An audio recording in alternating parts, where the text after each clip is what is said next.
Hello everyone, আসসালামু আলাইকুম। আশা করি সবাই ভালো আছেন। তো আজকে আমরা একটা মসজিদে কাজের জন্য আসছি।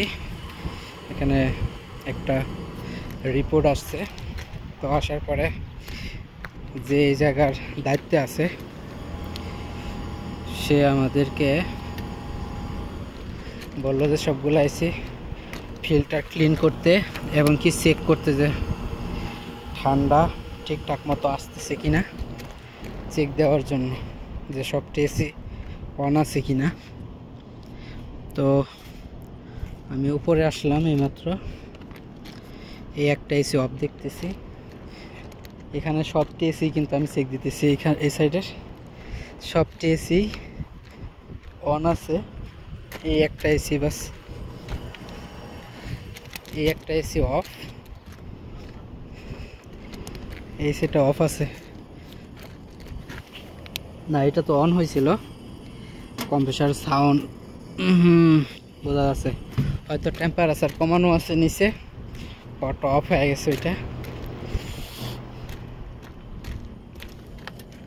ইজিটাও তো অটো হয়ে গেছে। আর টেম্পারেচার কমাই দিতে গো, টেম্পারেচার হ্যাঁ সবদির হ্যাঁ, ইজিটাও টেম্পারেচার কমানো হয়ে গেছে, এজন্য বন্ধ হয়ে গেছে। ইজিটাও বন্ধ, এটা তো কোনো সাউন্ড শুনতেছি না, না এটাও সাউন্ড আছে।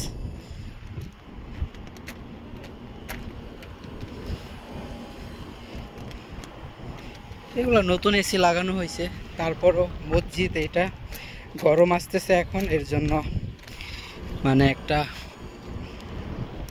রিপোর্ট দেওয়া আর কি, যে সবগুলো এসি ঠিকঠাক আছে কিনা।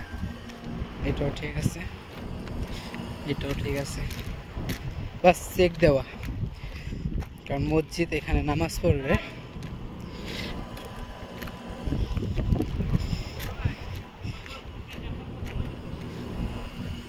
আসলে সবটি এসি চেক দেওয়া হয়ে গেছে। এখন এখানে যে কয়টা এসি অফ আছে এই এসিগুলো আমি চেক দিব। এই যে একটা, এগুলো অন হয়েছিল, আপনার নিচের টেম্পারেচার হয়তো টেম্পারেচার বেশি থাকার কারণে আপনার অটো হয়ে অফ হয়ে গেছে। কারণ আমি কম্প্রেসার সাউন্ড শুনে বুঝতে পারছি এটা ফ্যানের সমস্যা না, চালু হয়েছে চালু হয়েছে। অনেকদিন বন্ধ আসছিল না, ইয়ে হয়ে গেছে, আটকে গেছিল। আটকা গেছে।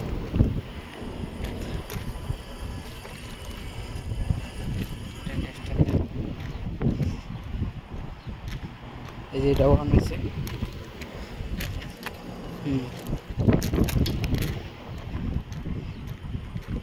এই যে এটা অন হয়েছে, আর এগুলো তো চেক দেওয়া হয়েছে। এই যে এটা অন হয়েছে, এখন সবটি এসি রানিং আছে। নিচের থেকে টেম্পারেচার কম হয়ে দেওয়ার কারণে সবগুলো এসি কিন্তু অন হয়েছে। কিন্তু ওই এসিটা একটু প্রবলেম আছে, আপনার অন হয়েছে কেবল, দেখেন একটু ওয়েট করেন।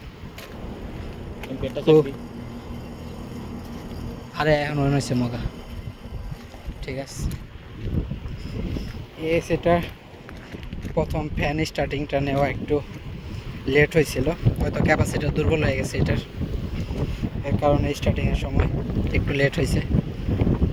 সাথে সাথে আর কি মোটরটা ঘুরতেছিল না।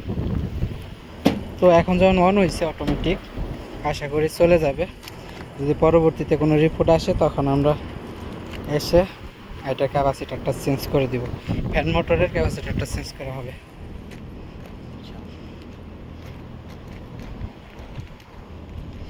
তো সবটি এসি চেক দেওয়া শেষ, আমাদের কাজও শেষ। এখন পেপারটি সাইন করব আর এইখান থেকে চলে যাব।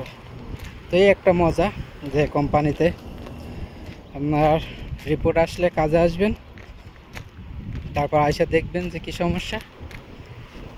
যদি কোনো প্রবলেম থেকে থাকে সেক্ষেত্রে এটা রিপেয়ারিং করে দিলেই কিন্তু কাজ শেষ। আর যদি সব ঠিকঠাক থাকে বাস, তারপর আপনাদের কাজ শেষ। কোম্পানিতে এইটাই মজা, যে কখনো রিপোর্ট আসলে এটা মানে চেক দেন আসা, যদি ভালো থাকে তো আলহামদুলিল্লাহ কোনো কাজ করতে হবে না, আর যদি আপনার কোনো প্রবলেম থেকে থাকে সেক্ষেত্রে কিন্তু কাজ করতে হয়। তো সবাই কোম্পানিতে আসার চেষ্টা করবেন। আজকের ভিডিও পর্যন্তই, সবাই ভালো থাকবেন, আল্লাহ হাফেজ।